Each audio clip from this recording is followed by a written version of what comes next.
سلام دوستان عزیز، ندیم هستم. امروز شنبه 26 اکتبر 1403 اینجا شهرستان است، القان.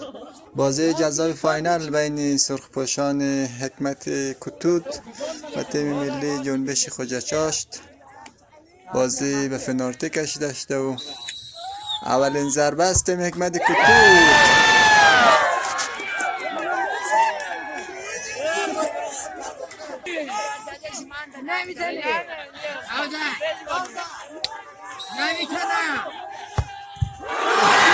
الان هم همه نگاه ها به سحر است.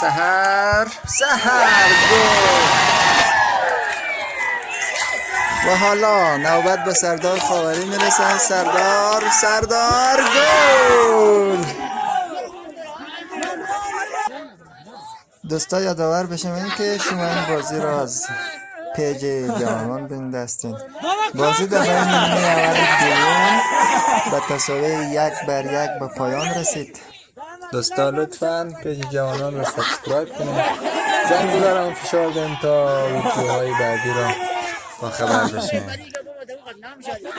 بازی داره به سرعت به نفع تیم حکمت کتوت به پیش میره.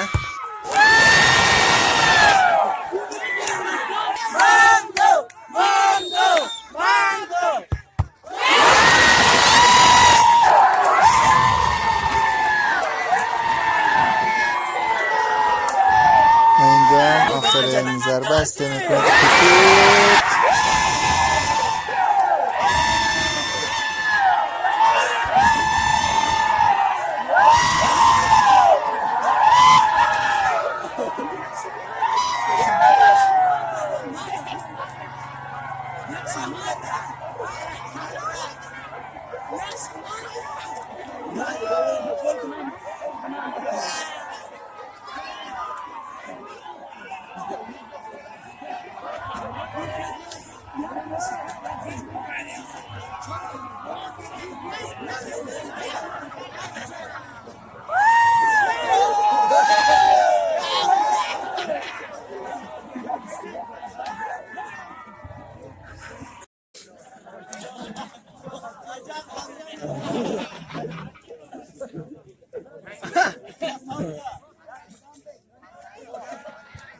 و اینجا مهدای جام به تیم حکمت کتوت که در این دور از تورنمنت شهرستان القان به پیروزی رسیدن و مقام اول را کسب کردن.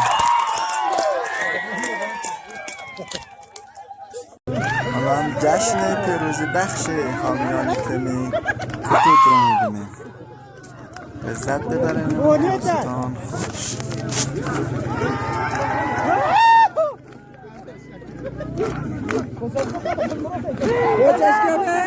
خوشش کرده تو خون واقعا دمشتر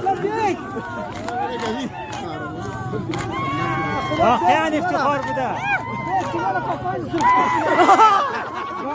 دمشتر